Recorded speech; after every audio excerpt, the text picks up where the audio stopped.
Boa noite.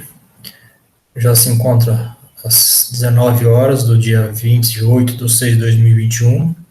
Estamos aqui no aguardo dos acadêmicos poderem adentrar em nossa sala de aula para podermos dar início à nossa aula de hoje.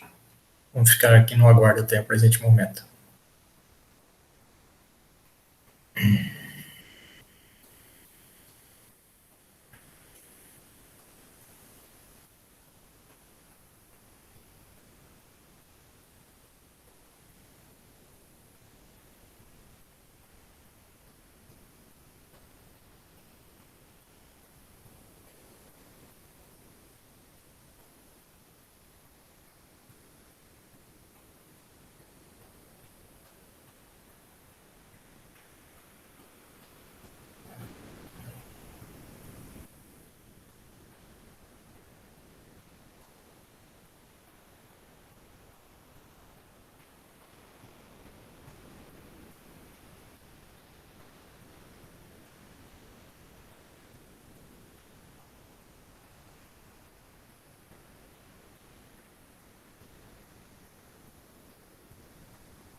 Boa noite, Narielle. Seja bem-vinda.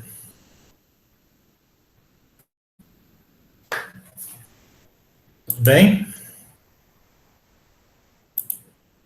Tá me ouvindo, Narielle?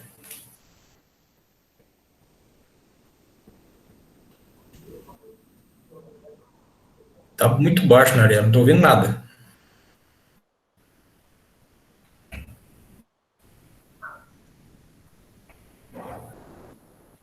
Eu acho que eu tô com problema no Agora eu microfone. tô, Melhorou? agora eu tô ouvindo muito bem. Agora ficou bom. Narielle, eu vou dar já andamento à aula, porque já coloquei na gravação, tá? Então, eu vou fazer uma pequena recapitulação da aula anterior, como é de praxe. Eu acho que é a internet que tá um pouco lenta. Mas você tá me ouvindo? Você tá me ouvindo? Alô? Você tá me ouvindo, Narielle?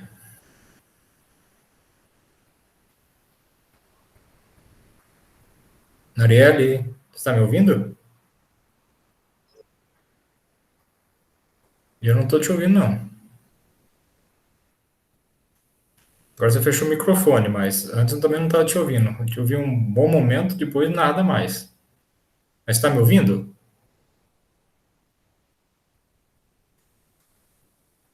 Você consegue escrever no chat? Está me ouvindo?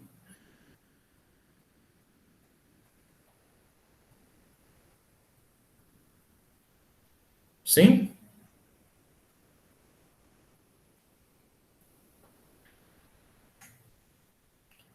Ariela, eu não sei se você está me ouvindo ou não. Não aparece você, não tem som, não tem nada.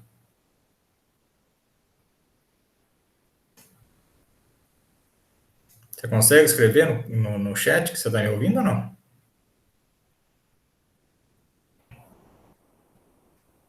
Alô?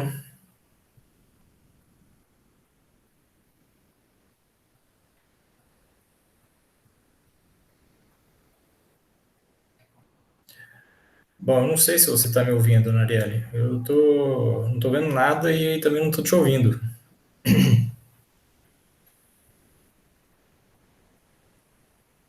E eu já comecei a gravação da aula do dia 28/6, tá?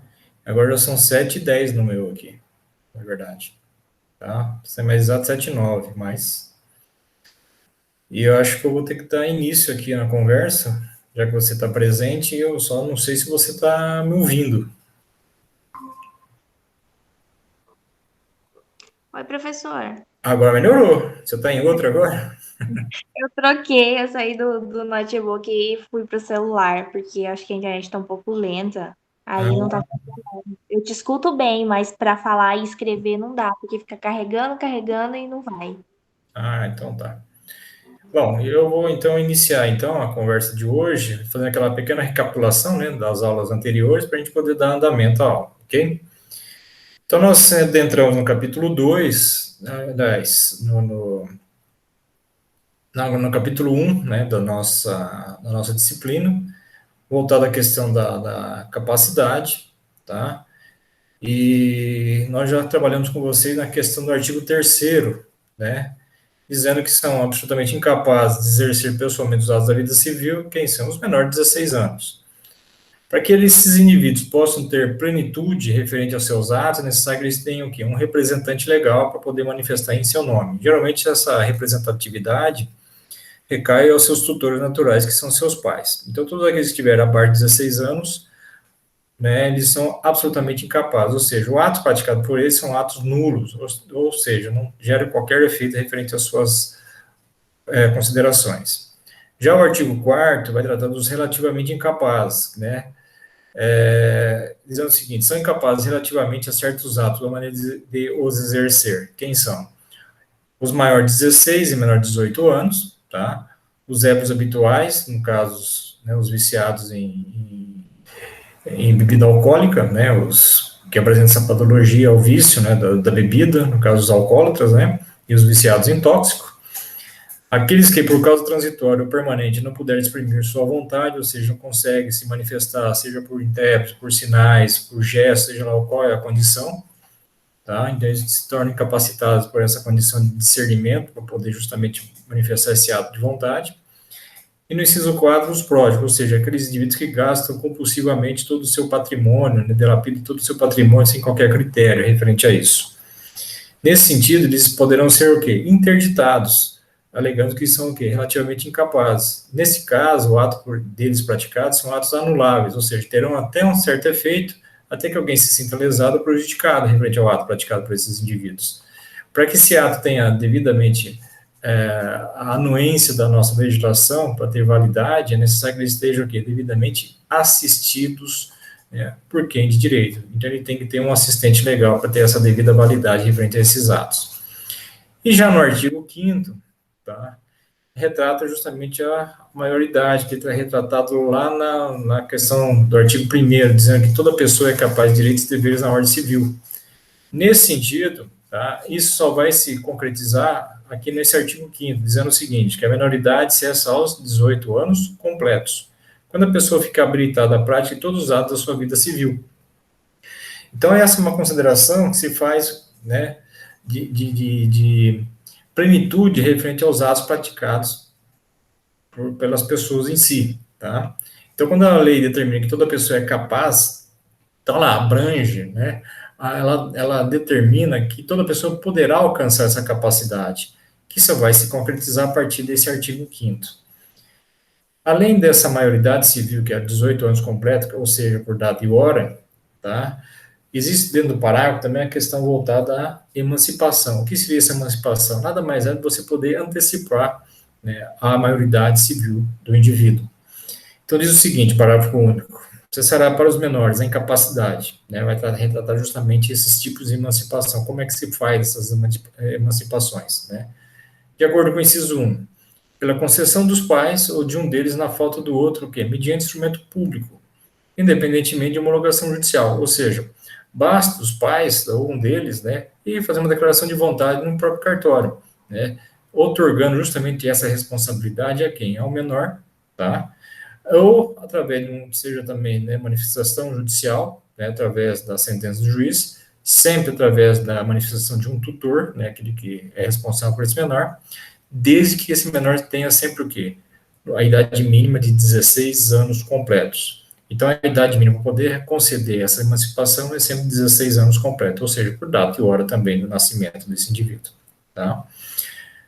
Já o inciso 2, ele também retrata a questão da emancipação através do quê? Pelo casamento. Então, esse menor com 16 anos completo, uma vez que for concedido a autorização para ele poder casar, tá? Ele também já se emancipa. Já o inciso 3 e o inciso 4 é um pouco mais inviável de ocorrer justamente pela condição que o URSS se emprega para poder conceder essa concessão referente à emancipação. Primeiro, pelo inciso 3, pelo exercício do emprego público efetivo. Bom, já para poder, né, conceder, né, o indivíduo, né, poder atuar frente a um setor público, né, dentro de um órgão público, é necessário prestar um concurso público. E para isso, geralmente, os editais prevêem idade mínima, que é 18 anos. Então, já por terra, já pode cair essa condição. Porém, caso o edital mesmo não prevê essa situação, para você poder efetivar alguém, né, tem que passar por exame probatório. E, no mínimo, são 3 anos para poder conceder também essa aprovação pelo probatório, nessa condição. Então, leva-se mais 3 anos ainda para poder efetivar justamente, né, a aprovação desse servidor frente ao concurso que ele prestou nesse sentido. Então, é pouco provável que isso venha, né, ocorrer de acordo com quem é empregado dentro desse inciso 3º. Pelo inciso 4º também vai pela mesma consideração, pela colação de grau em curso de ensino superior, ou seja, quem consegue, né, colar grau, né, antes dos 18 anos. Então, é uma outra situação que poderá também, né, ser um pouco inviável de ocorrer. Já o inciso 5 é bem plausível, porque pelo estabelecimento civil ou comercial, ou pela existência de relação de emprego, desde que, em função deles, o quê? O menor com 16 anos completos tem o quê? Economia própria, ou seja, que ele já trabalha, já tem um determinado desenvolvimento de ordem financeira dentro do emprego igual ele obtém, né, dentro do estabelecimento civil ou mesmo comercial. Então, ele poderá ser dada a sua emancipação por essas considerações previstas no inciso 6 também. Já no inciso 6, vamos ver se eu consigo compartilhar aqui.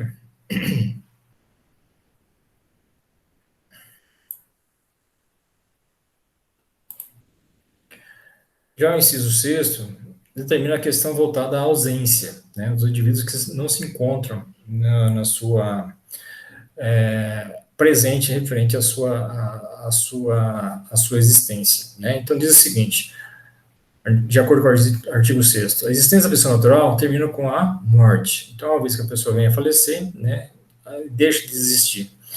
Existe a presunção, ou seja, presume-se essa quanto aos ausentes, nos casos em que a lei autoriza a abertura de sucessão definitiva. Quem é ausente? Como está dizendo logo abaixo, é todo aquele que está fora do seu domicílio, mas no sentido em que agora, então, o vocábulo é aquela pessoa cuja habitação se ignora, ou de cuja existência se duvida, e cujos bens ficaram, ao desamparo. Então, é todo aquele indivíduo, né, que vem a desaparecer sem deixar qualquer rastreabilidade, né, de existência, que ele pode estar vivo ou não. E isso pode ocorrer algumas consequências jurídicas, uma vez que ele tenha patrimônio, determinados bens, e quem vai assumir esse patrimônio? Quem vai assumir esses bens? Sabendo que só poderia haver justamente a condição, né, de se tornar proprietário ou tomar posse de determinado bem de algum indivíduo, ou seja, através da doação desse indivíduo para quem ele deseja, no caso, ou através, né, da compra e venda, né, por simples, né, através de um contrato, um negócio jurídico, ou então, né, pela ordem sucessória, a partir do falecimento da pessoa que venha, né, a sofrer justamente esse fato, né, e logo em seguida os seus sucessores ou herdeiros poderão assumir, né, de acordo com as determinações legais. Mas quando a pessoa se encontra ausente, é justamente essa dificuldade. Como é que você vai tomar posse em definitivo do patrimônio deixado por ela? Né? Então, existem as considerações feitas através, né, dessa análise desse artigo 6º, que é retratado justamente no artigo 22 até o artigo 39 do nosso Código Civil, ou seja, o capítulo 3 do próprio Código Civil nesse sentido. Tá? Passando justamente por essa declaração de ausência até a presunção do seu falecimento nesse sentido. Então, para a gente poder dar justamente uma sequência referente a isso, né, nós passamos então a mencionar essas três fases, da ausência presumida, da ausência declarada e da morte presumida. Então, na ausência presumida, como nós já vimos, desaparecendo uma pessoa no seu domicílio sem dela haver notícia, se não houver deixado representante curador, a quem cabe administrar os bens, os familiares dos interessados requerem ao Poder Judiciário o pedido de ausência. Então, vai solicitar ao Poder Judiciário essa condição. E o juiz vai mandar nomear o quê? Um administrador provisório chamado de curador, para justamente o quê? Administrar e preservar os bens em nome do ausente, dos prováveis sucessores e para a manutenção da ordem jurídica das coisas. Quer dizer, se alguém precisa ser habilitado para rever algum crédito, nesse sentido, por exemplo, também tem que passar por esse crivo através dessa fase também. E o que acontece logo em seguida? Então, ele vai expedir publicações de taxa por um período de 1 ano, chamando o ausente. Caso mesmo não atendendo ao chamado, então vai iniciar a fase seguinte, que é a da ausência declarada. Na ausência declarada, os interessados solicitam a abertura de inventário e a partir dos bens do ausente, cujos herdeiros interessados recebem os bens de forma provisória, havendo assim, então, a declaração de ausência da pessoa. Então, vai haver justamente essa declaração de ausência do indivíduo que está desaparecido nesse sentido. Então, os interessados que não são o cônjuge, os descendentes e os ascendentes, quer dizer, o cônjuge sobrevivente, seja o marido ou a esposa, os descendentes, os filhos, os netos e etc. Os ascendentes, os pais, os avós e assim também. Todos os demais têm que prestar o quê? Uma caução, ou seja, uma garantia, para poder ingressar com pedido de seu crédito no processo de inventário. Então, todos os parentes próximos, não é necessário prestar justamente essa condição, né, dessa garantia, chamada de caução. Todos os demais que foram justamente se habilitar no processo de inventário, é necessário uma exigência legal para poder justamente rever o seu crédito nesse sentido. Já na fase seguinte, chamada da morte presumida, é necessário passar 10 anos depois de passado em julgado a sentença que concede a abertura da sucessão provisória, tá? Então, os poderão interessados herdeiros sucessores requerem, então, a sucessão definitiva. Logo depois desses 10 anos da sucessão provisória, ocorre, né, a sucessão definitiva, que deve também ser homologado, né, por um prazo de 10 anos. Então, caso o ausente retorne durante esse período, né, ele poderá receber os bens no estado que vão se encontrar. Só perderá totalmente essa condição além do prazo de 10 anos da homologação da sucessão definitiva. E nesse caso, ele não vai ter direito mais a nada nessa condição. Então, são as três fases, né, que estão elencadas justamente do artigo 22 até o artigo 39, que passa justamente nessas três considerações. Na ausência, aliás, na ausência presumida, na ausência declarada e na fase seguinte da morte presumida. Caso não haja nenhuma interrupção, né, nenhuma situação que possa, né, violar o prazo decorrido referente a todas essas fases aí, é necessário então que se ocorra 21 anos para que possa, né, tomar posse em definitivo do patrimônio deixado pela pessoa ausente. Essas são as considerações voltadas nesses artigos do 22 até o artigo 39, que é o capítulo 3 do nosso Código Civil. Logo em seguida, nós falamos para vocês a respeito da, né, consideração feita no artigo 7º, que pode ser declarada a morte, presumindo sem decretando da própria ausência do indivíduo. Quando for, extremamente provável a morte de quem está em perigo de vida, quer dizer, sabe-se, né, que é bem provável que a pessoa tenha realmente falecido, né, em caso de uma tragédia, um acidente, algo do gênero nesse sentido, tá? Ou quando alguém desaparecido em campanha ou feito prisioneiro não for encontrado até 2 anos após o término da guerra. Lógico, né, que a declaração de morte presumida, né, a presunção de seu falecimento, nesses casos, então, somente poderá ser requerida depois do quê? Esgotadas as buscas e averiguações, devendo sempre a sentença fixar a data provável do falecimento dessa pessoa que não se encontra entre nós. Existe também o critério do artigo 38, dizendo o seguinte: pode-se requerer a sucessão definitiva também, provando-se que o ausente conta com 80 anos de idade e que de 5 anos data as últimas notícias dele, quer dizer, a pessoa também já está com a idade bastante avançada e há 5 anos já não decorre mais nenhuma manifestação referente à sua existência. Então, nesse caso, são os critérios que independem de passar por aquelas 3 fases referente à declaração de ausência do sujeito. Além de tudo, nós trabalhamos com vocês também na aula passada, referente ao artigo 9, né, que vai retratar a questão do registro público, que é o ato de registrar tudo e qualquer fato importante da vida de uma pessoa, desde o seu nascimento até o seu falecimento, então apresentando o quê? Consequências jurídicas, mesmo após o seu óbito, como sucessão, bens, direitos e deveres, dando então a veracidade não só ao fato, mas perante a terceiros, tornando o quê? Público e autêntico. Então, qualquer fato importante da vida do sujeito tem que estar devidamente o quê? Registrado, para dar justamente essa autenticidade, né, dar essa veracidade referente ao fato que está incumbido de relevância, né, à vida pregressa do sujeito nesse sentido. Então, tudo que é voltado ao sujeito, sendo registrado em registro público, o quê? Os nascimentos, casamentos e óbitos. Então, são fatos importantes que devem estar devidamente registrados, né, perante a vida pregressa desse sujeito. A questão voltada à emancipação, seja através da concessão dos pais, né, por outorga dos pais, ou através de uma decisão judicial, ou por sentença do juiz, também tem que ser registrado. Seja também na questão da interdição referente ao indivíduo, né, seja através da sua incapacidade de forma absoluta, ou mesmo relativa. E, por último, a sentença declaratória, seja de forma da ausência dessa pessoa, ou da presunção de seu falecimento também, que tem que estar devidamente registrado. E, por último, para finalizar justamente esse capítulo, falamos a questão voltada à averbação, que é retratada no artigo 10. Né? O que é a averbação? Nada mais é que um ato de anotar ou registrar um conteúdo, seja para modificar ou alterar o conteúdo dentro de um registro público. Então, qualquer fato, né, de modificação, de alteração frente a um registro, é nada mais é que uma averbação. Então, de acordo com o artigo 10, como é que se faz? O que se faz a averbação em registro público voltado para o indivíduo, propriamente dito? Diz lá, das sentenças que decretaram a nulidade, a anulação de casamento, o divórcio, a separação judicial e o restabelecimento da sociedade conjugal. E, por último, dos atos judiciais extrajudiciais que declararem ou reconhecerem a própria filiação. Caso de investigação de paternidade, por exemplo, são critérios que adotam justamente essa condição voltada à averbação.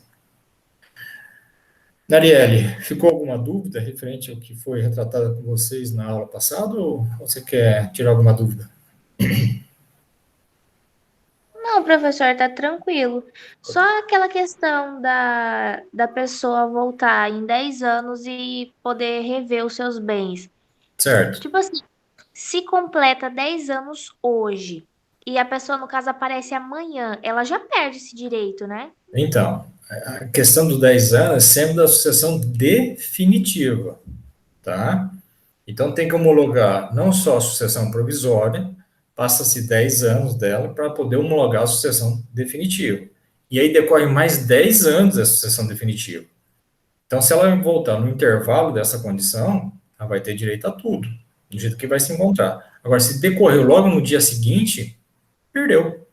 Então, para ocorrer qualquer situação, né, de inibir qualquer ato de a pessoa vir e ser concebida pelo, né, pelo patrimônio que foi deixado para trás, é necessário, então, que se decorra o quê? O prazo mínimo é de 21 anos, a partir do momento que você adentrou com a ação. Por quê? Nós temos um ano do edital, né, lá na ação de declaração de ausência, né, no edital. Depois nós temos mais 10 anos, né, da sucessão provisória. Depois nós temos mais 10 anos da sucessão definitiva. Então, nesse sentido, o prazo, né, somatório, né, referente a tudo isso, qual é? É 21 anos, tá? Então, no mínimo, né, tem que decorrer esse prazo de 21 anos para poder justamente, né, ter a condição indefinitiva do patrimônio deixado por ela. Você entendeu? Entendi, professor. Então tá, então sempre tem que lembrar, sempre após 10 anos da sucessão definitiva. Por quê? Porque aí já decorreu mais de 11 anos, né, anteriormente, que dá um somatório de 21 nesse sentido, tá? Tudo bem? Tudo sim. Maravilha. Então agora nós vamos falar com vocês, vocês não, só com você, na verdade, né? Vou dar uma aula particular aqui, né? Na verdade, né? Só tá você na minha aula aqui hoje, referente ao capítulo 2, né? Que retrata justamente dos direitos da personalidade, tá? Esse é um capítulo que foi inserido dentro do nosso Código Civil atual, porque não existia na lei anterior, tá? De 1916, tá? Então foi um capítulo novo, foi inserido em 2002 para cá, e vai tratar sobre questões de direito da personalidade, tá?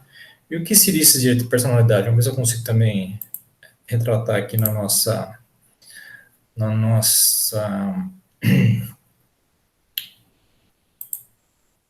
tela aqui, só um pouquinho. Aparece? Sim, professor. Maravilha. Então, vamos lá, capítulo 2, então, dos direitos da personalidade, tá? Ele vai do artigo 11 até o artigo 21. Então, são 10 artigos aí que a gente vai retratar, não vai ser tudo hoje, tá? Só uma parte, para a gente poder justamente entender um pouquinho esse capítulo aqui, tá?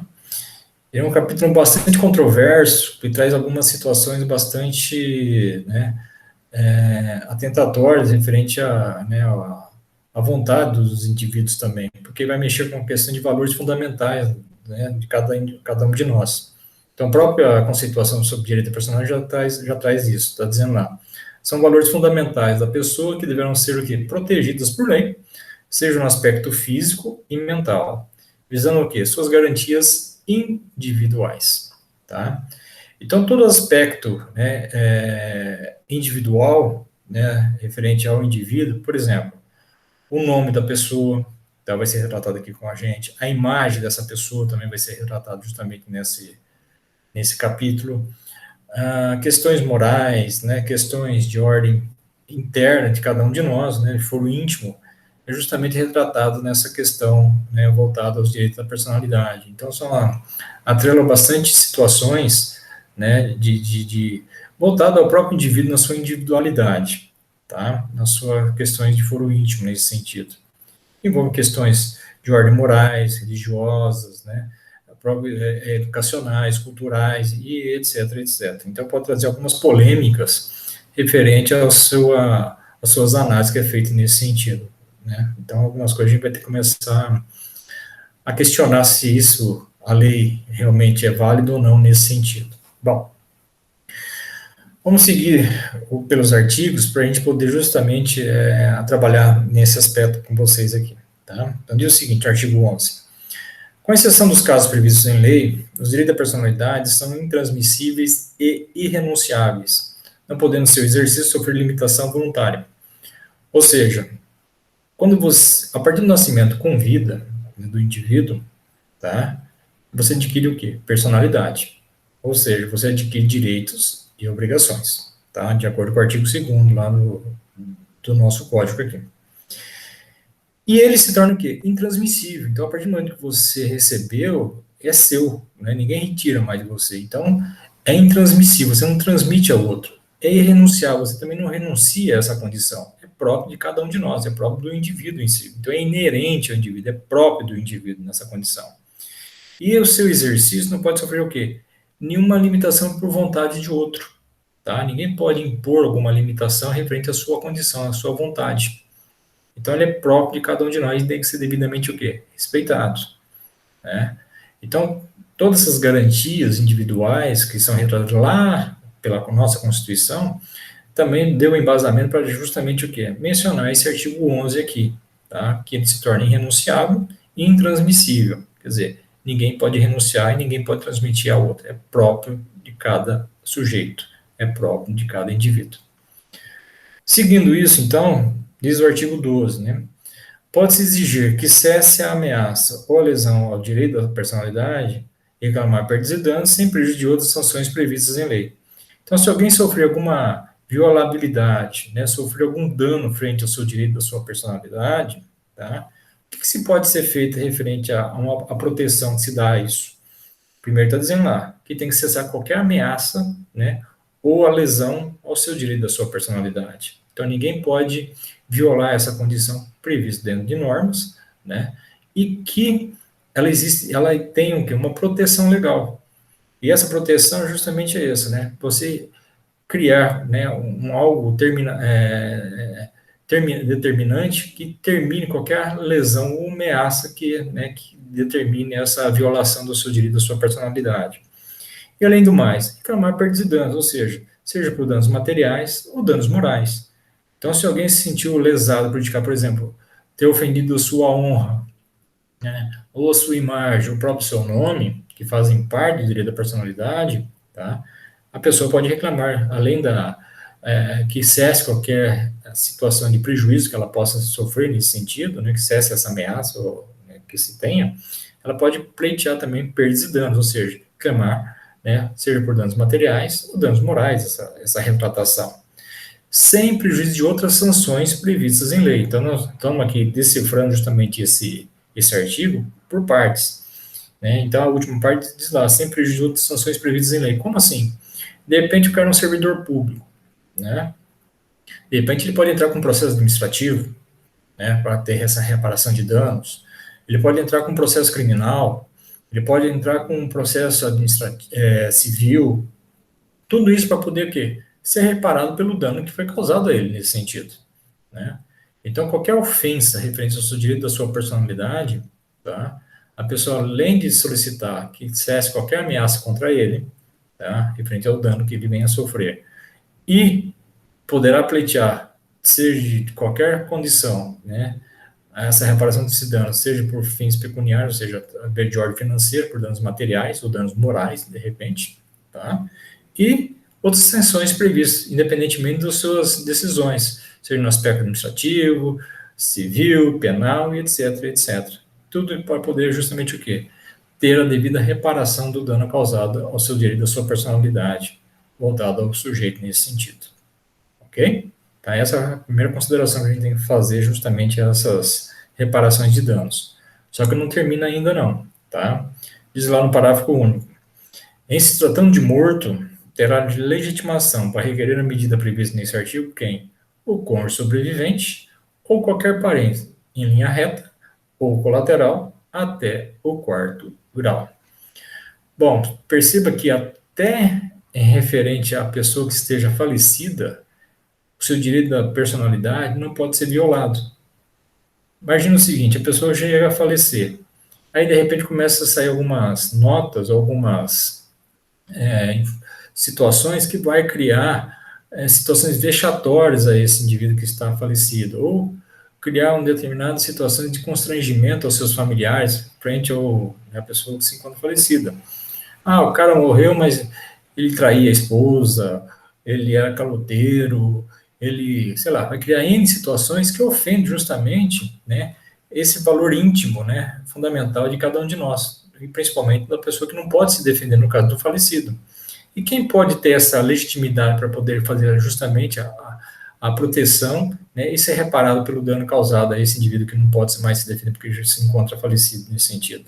É justamente o que está colocado lá no parágrafo único, né?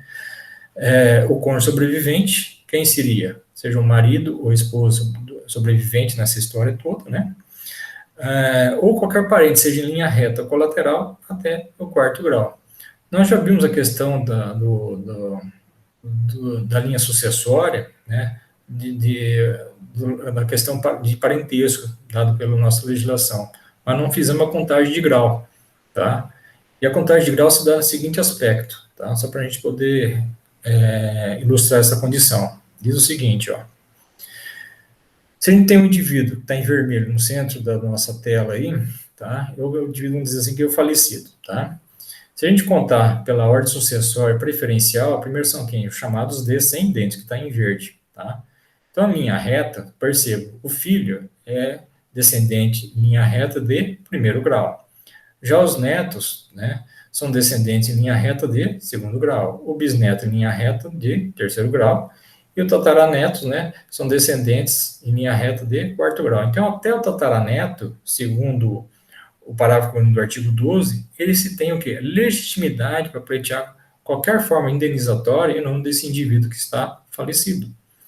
Então, ele tem essa legitimidade prevista em lei para poder justamente solicitar a reparação do dano causado, né, a esse indivíduo que não se encontra vivo nessa condição. Mas existe também em linha reta, né, das condições de ascendentes. Então, os pais são ascendentes em linha reta de primeiro grau. Os avós são ascendentes em linha reta de segundo grau, os bisavós em linha reta de terceiro grau, e os tataravós em linha reta de quarto grau. Então, até o tataravô, caso exista, lógico, né, poderá pleitear alguma forma indenizatória, né, da reparação do dano ao direito da personalidade dessa pessoa que se encontra falecida, no caso aí. Tá? Agora, em relação aos colaterais, existe uma diferença para poder justamente o quê?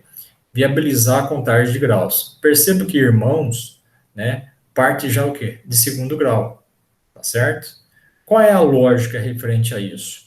Bom, os irmãos são segundo grau porque tem que analisar quem se encontra, né, entre a condição, né, que interliga o indivíduo falecido ao seu irmão nesse sentido.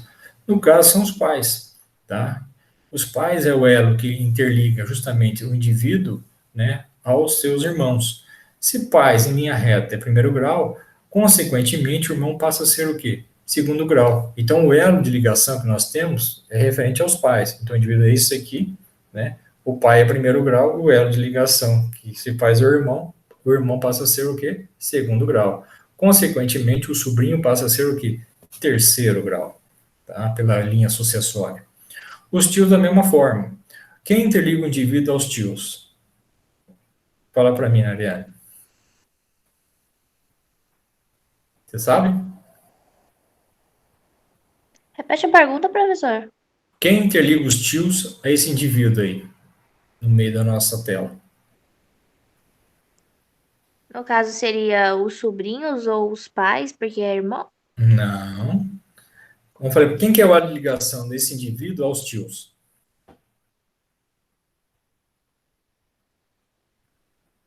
No caso, não seria os pais do indivíduo, porque é irmão? Não, quem interliga justamente os pais em relação aos tios, que são acabam sendo irmãos, quem são? São os avós, né? Então, o indivíduo, que ele é sobrinho desse tio, na verdade, né? E está no mesmo nível hierárquico, os tios com os pais, tá? Porque o elo de ligação são os avós. Então, o indivíduo é esse indivíduo aqui. Depois vem o pai, que é primeiro grau, os avós, depois vem o quê? Os tios. Se pai é primeiro grau, os avós passam a segundo grau. O tio passa a ser o quê? Terceiro grau. Seu primo, perceba lá, não existe primo nem de primeiro, nem de segundo, nem de terceiro grau para o direito. É a partir do quarto grau. Percebeu? Entendi agora. Então, você tem que analisar sempre quem é o elo de ligação para os colaterais, tá? Então, o indivíduo que é o centro da nossa atenção aí, da nossa conversa, né? Ele é o que está falecido. Então, para poder reparar o dano causado a ele, vai até, né, qualquer parente, seja em linha reta ou colateral, até o quarto grau. Então, o elo de ligação do indivíduo para o seu irmão, quem é? São os pais. Então, o indivíduo é esse sujeito, o pai é primeiro grau, o indivíduo passa, o teu irmão passa a ser segundo grau. Consequentemente, teu sobrinho passa a ser o quê? Terceiro grau, que é pela linha sucessória. Já em relação ao tio, o elo de ligação não são os pais, né? Porque ele está no mesmo nível que os tios. O elo de ligação são os avós. Se pai é primeiro grau, os avós passam a ser segundo grau. Consequentemente, o seu tio passa a ser terceiro grau. E o teu primo nessa condição passa a ser o quê? Quarto grau. Então não existe primo nem de primeiro, nem de segundo, nem de terceiro grau. O teu primo, que você é acostumado a falar que é o meu primo de primeiro grau, para o direito, na verdade, ele passa a ser o quê? Quarto grau, por causa dessas questões de linha sucessória, tá? Não sei se deixou bem claro isso para você, esse entendimento. Deixou assim, entendi. É que às vezes fica um pouco confuso, porque a gente é acostumado nessa rotina aí, que nem o senhor falou. Ah, é primo de primeiro grau, tal. Né, Chega aí e dá uma confundida.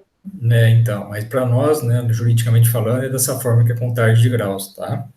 Então, como está colocado aqui, né, no parágrafo único, né, em se tratando de morto, terá legitimação para requerer a medida prevista nesse artigo quem? O cônjuge sobrevivente, tá? Seja o marido ou a esposa, ou qualquer parente em linha reta. Quem que é a linha reta? Seja os descendentes ou mesmo os ascendentes, tá? Ou colateral até o quarto grau. Então, ela só muda na questão do colateral. Em relação ao, né, em linha reta, é tudo na sequência, isso é tranquilo. Já no colateral, você tem que analisar sempre quem é o elo de ligação. Porque vai ter alguns momentos que a contagem de grau, vai, né, em termos de alguma solicitação, seja de um direito ou mesmo de um dever, só recai, por exemplo, a segundo grau, né, algum parente seja em linha reta ou colateral até segundo grau, ou sei lá, terceiro e assim por diante. Mas nesse caso específico, de acordo com o artigo 12, né, para pedir justamente alguma forma indenizatória referente ao direito da personalidade que a pessoa possui, quem tem essa legitimidade seja um parente em linha reta colateral até o quarto grau, tá certo? Então essa é a consideração que a gente faz referente à contagem de grau para poder justamente pleitear essa forma indenizatória, tá ok? Bom, com isso, então, a gente vai começar a falar um pouquinho sobre os direitos da personalidade. E uma das primeiras condições previstas em lei, essa questão do direito da personalidade, é voltada ao corpo do indivíduo. Então, o corpo da própria pessoa em si também é uma das matérias, né, voltadas aos direitos da personalidade, né, que tem que ser devidamente protegida, né, tem que ser resguardada sobre qualquer forma de violência contra ela nesse sentido também. Então, a partir do artigo 13 vai dar justamente essa conotação, né, dessa consideração que se faz ao direito da personalidade do sujeito. E como a gente está tratando dentro do Código Civil, a gente tem que começar a aprender um pouquinho a decifrar, né, o que o legislador repassa referente a isso. Eu vou deixar essa consideração no artigo 13 para ver se você também faz um pouquinho desse exercício, né, de interpretação do legislador, tá? Então eu vou passar o artigo 13 para você e você que vai decifrar para mim o que o legislador quis dizer com isso, tá certo? Então você que vai interpretar agora para mim o artigo 13, você vai começar a fazer esse tipo de exercícios de interpretação dado dentro da nossa legislação em si, tá bom? Então, deixa eu passar o artigo 13 para você aqui, para você justamente fazer essa interpretação. Diz lá, artigo 13. Salvo por exigência médica, é defesa o ato de disposição do próprio corpo, quando importar o quê? Diminuição permanente da integridade física ou contrariar os bons costumes. Esquece um pouquinho o parágrafo único, vamos só nos reportar no artigo 13. Então, para você, o que o legislador quis dizer de acordo com o artigo 13? Fala para mim agora.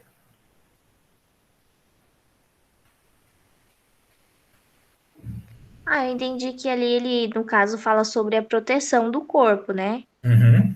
caso o indivíduo tenha o seu corpo protegido, a não ser por questões médicas. Então, como é que a gente vai interpretar isso? Como é que a gente, como eu já falei para você, a gente tem que interpretar sempre o quê? Por partes, não é verdade? Porque não adianta a gente querer fazer num todo, né, tentar simplificar, que às vezes pode se tornar um pouco complicado essa interpretação. Então a gente tem que sempre partir o quê? Pela conduta de interpretação por partes do que o legislador passou para a gente. Como é que seria essa interpretação por partes? Vai até a primeira vírgula, tá? Então está dizendo lá, no artigo 3, salvo por exigência médica. O que ele quis dizer com isso? Ele já começa com uma exceção. Como assim? Ele dá uma certa permissão, né, referente a quem? A quem tem conhecimento técnico para poder o quê? Poder manusear o seu corpo, né, para poder manusear, né, alguma situação que é necessário para poder o quê? Interferir no corpo de alguém. E quem é essa pessoa? É o médico, né?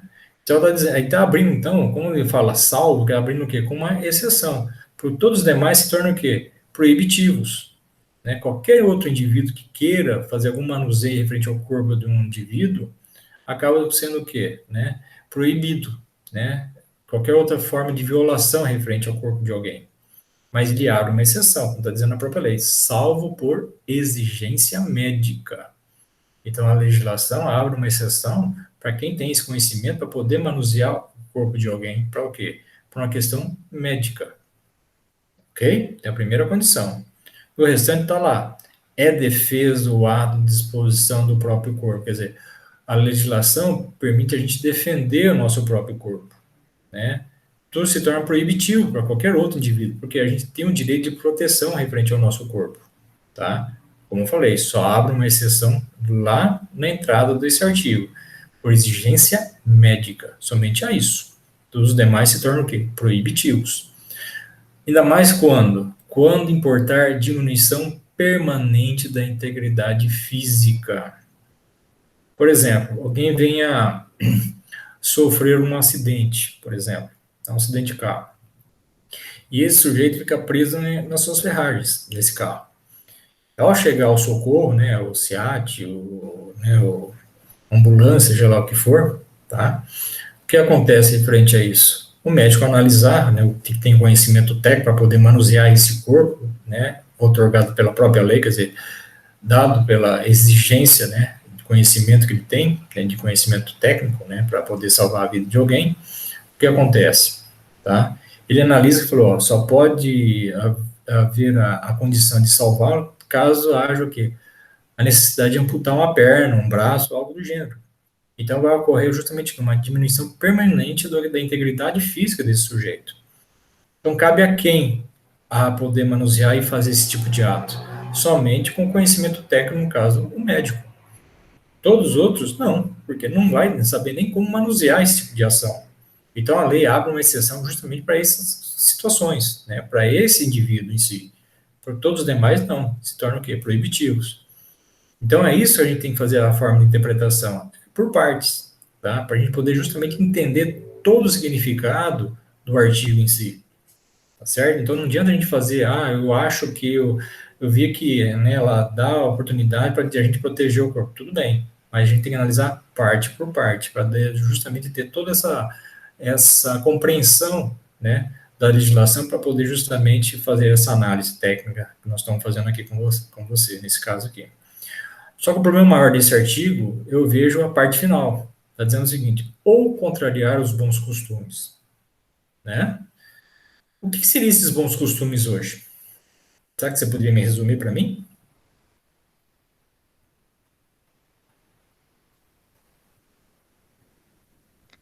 Olha, professor, essa parte aí, quando eu li, fiquei confusa. Bons costumes, sei lá. A É uma parte, coisa complicada de falar. eu acho que é a parte mais complicada, realmente. Né? Porque Como a vai gente de poderia cada um. definir? Oi? Porque é uma coisa que vai de cada um. Acho que não tem algo que define isso aí, porque varia de pessoa para pessoa. Essa é a complicação, também acho. Né? Porque até então é puramente técnico, né? Essa informação dada pela legislação. Né? Você dá um salvo-conduto para o médico poder avaliar, né? para poder analisar o seu corpo, para poder salvar a sua vida, algo do gênero. E tudo bem, é uma questão bem objetiva. Agora, quando se envolve questões de ordem, né, subjetivas, né, que vai de indivíduo a indivíduo, como a gente vai entender o que seriam esses bons costumes hoje? É meio complicado, porque isso vai depender muito da nossa educação, da nossa formação, né, em que sentido o legislador quis colocar, né, de maneira bastante ampla essa questão dos bons costumes, que a gente pode entender de uma forma, outros podem entender de outra, não é verdade? Então, isso eu acho que fica um pouco mais aquém, né, da nossa definição, vamos dizer assim, para a gente poder determinar o que é um bom ou um mau costume, de repente. Não é verdade? Ainda mais quando se tratando da questão do corpo, que eu estou colocando aqui para nós aqui. Né? Essa primeira condição é tudo voltado ao corpo do indivíduo.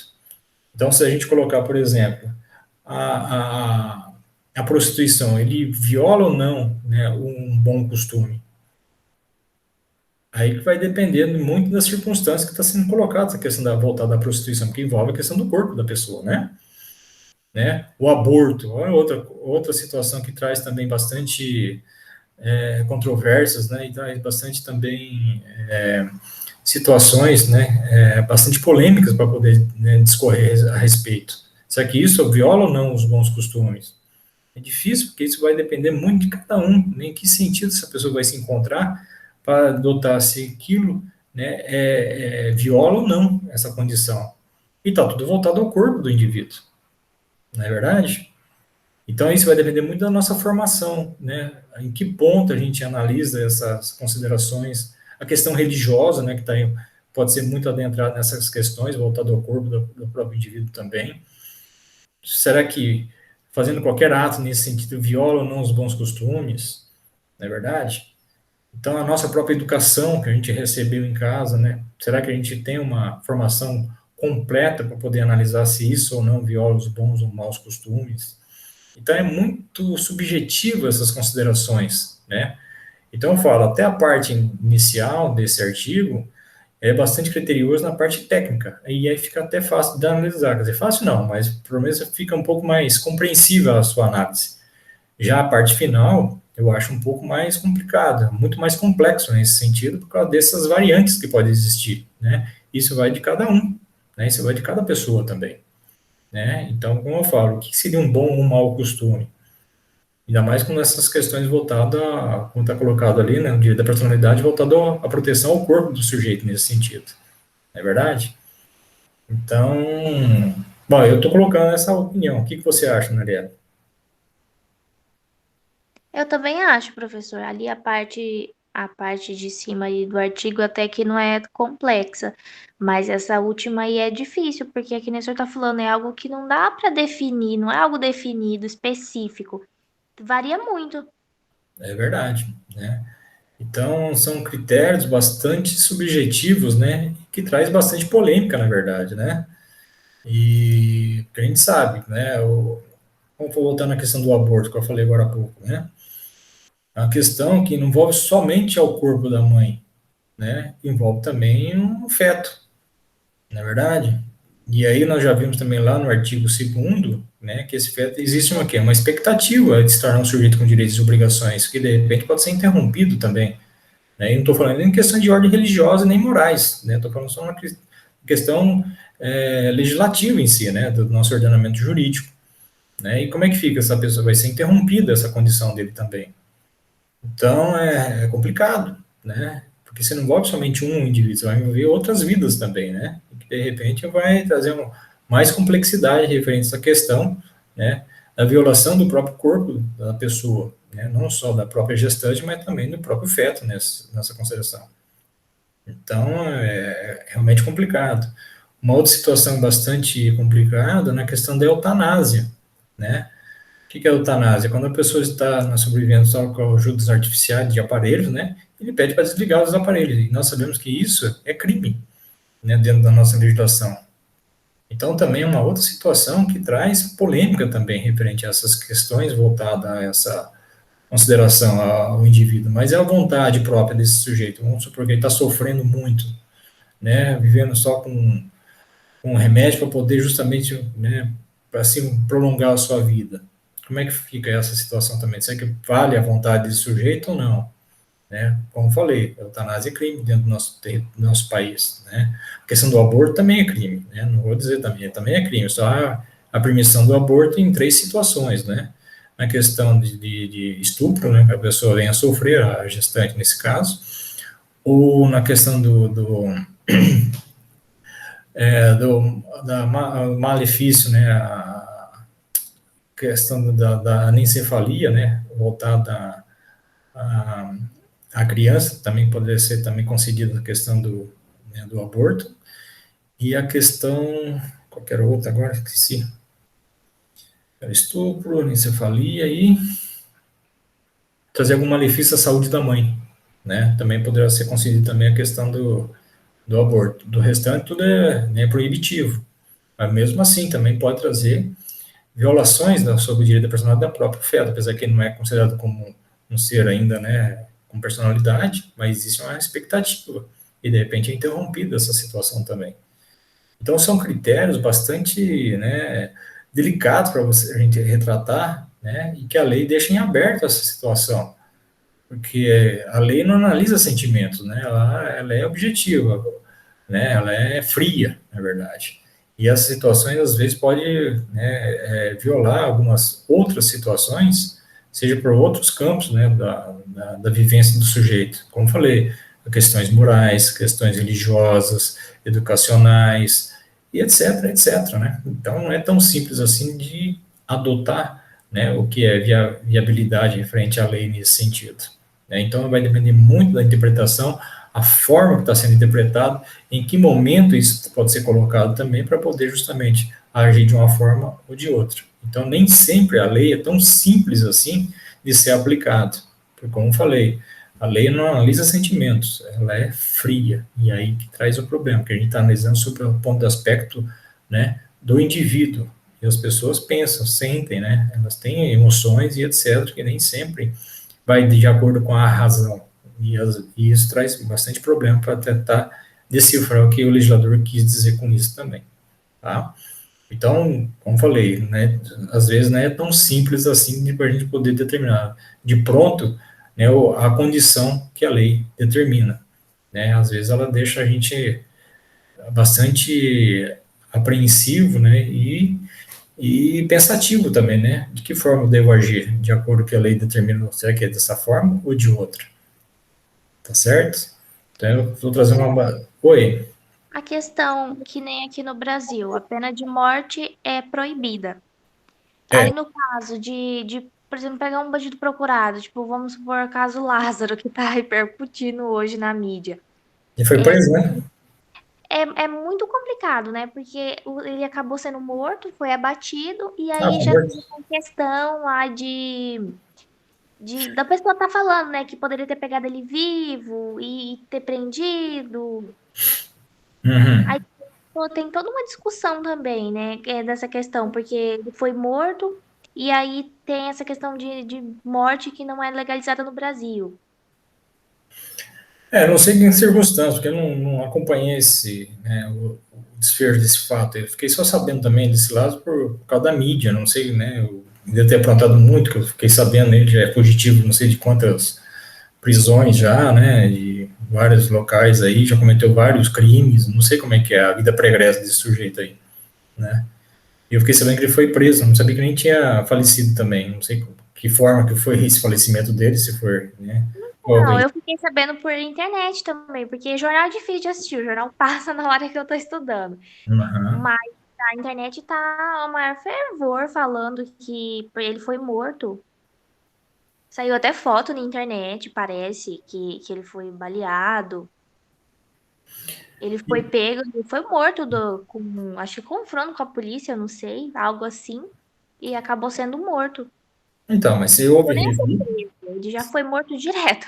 então, mas se for revide dele, de repente a polícia também tem que agir com determinados atos, né, que é previsto para ele também se defender, né?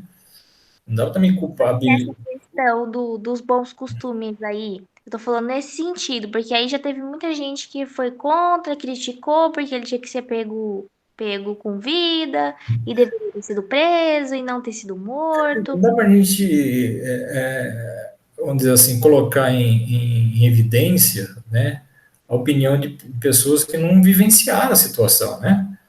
É a mesma coisa que eu falo, que o que consta no direito é que está nos autos, né? Lá vai estar o mundo jurídico, né? Que vai estar, né, todo o procedimento de provas, testemunhas, manifestações. Agora, o diz que me disse, né? Esses outros fatores é complicado, porque cada um vai ter uma opinião, né? Cada um vai ter um propósito, uma análise, né? A polícia agiu com bastante violência, né? Mas você não sabe como é que decorreu, né, essa prisão. De repente ele reagiu a um tiro e o policial não pode ficar também à mercê né, desse ataque, vamos dizer assim, né, por parte do indivíduo que foi vítima, aí, vamos dizer assim, né? E nem sei se foi tão vítima assim, porque diz que a vida pregressa dele era meio complicado, né? Ele já matou não sei quantas pessoas, né? Violentou também, quer dizer, ele tem todo um histórico também complicado, né? E pela situação que ele mesmo se encontrava, vamos dizer assim, em captura, né, durante todos esses dias, né, eu vi que não é uma pessoa tão simples assim né, de pegar de uma forma bastante plausível nesse sentido, né? Então é fácil de quem está de fora. Agora, quem está vivenciando toda a situação, lógico, vai ser aberto um inquérito depois, né, vai ser analisado a comprovação dos fatos, né, vai ter todo um procedimento legal, né, para justamente comprovar se houve excesso ou não, né? Mas quem vai poder determinar isso vai ser um juiz depois, né, através da comprovação dos fatos e através das provas que eles se encontram, tá certo? Porque não quer dizer que uma vez atuada a polícia também nesse sentido, não há todo um procedimento legal para poder justamente analisar todos esses fatores. Agora, o diz que me diz da mídia, da sociedade, tudo isso não quer dizer nada, né?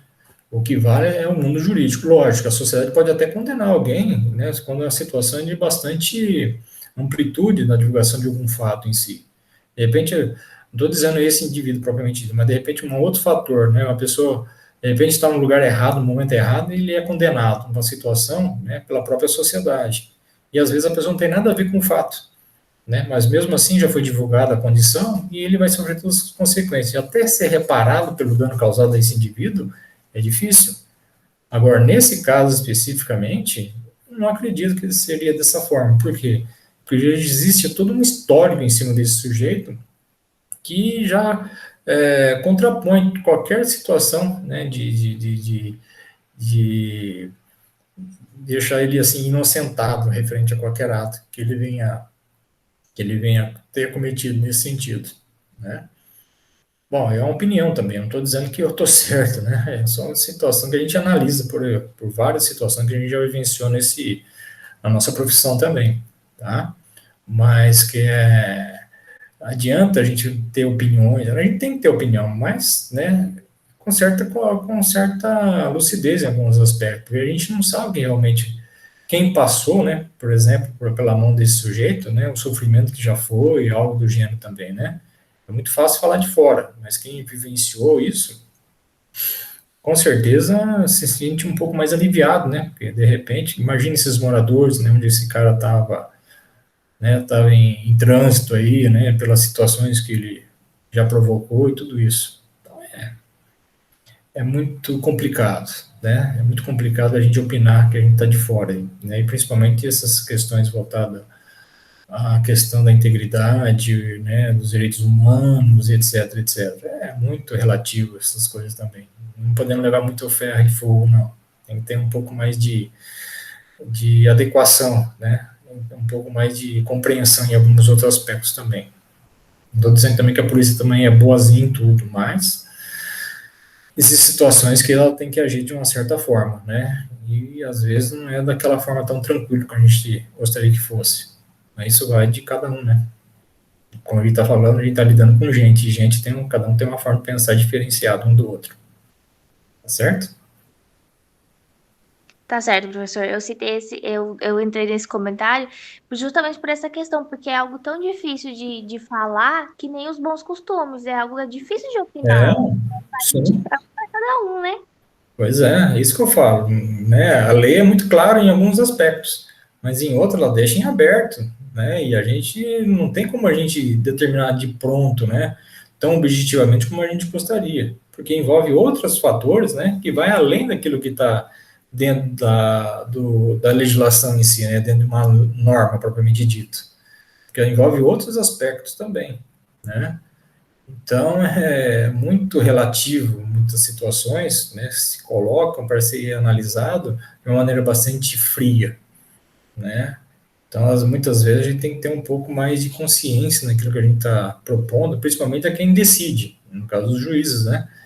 Para poder justamente, né, atentar pelo símbolo da justiça, que é a balança, né? Equilibrar as coisas para poder justamente aplicar um ideal de justiça, né? Que é o ideal de todo bom direito nesse sentido também, né? A gente tem que ter esse cuidado, quer dizer, os profissionais da área têm que ter esse cuidado também, a própria sociedade também, né?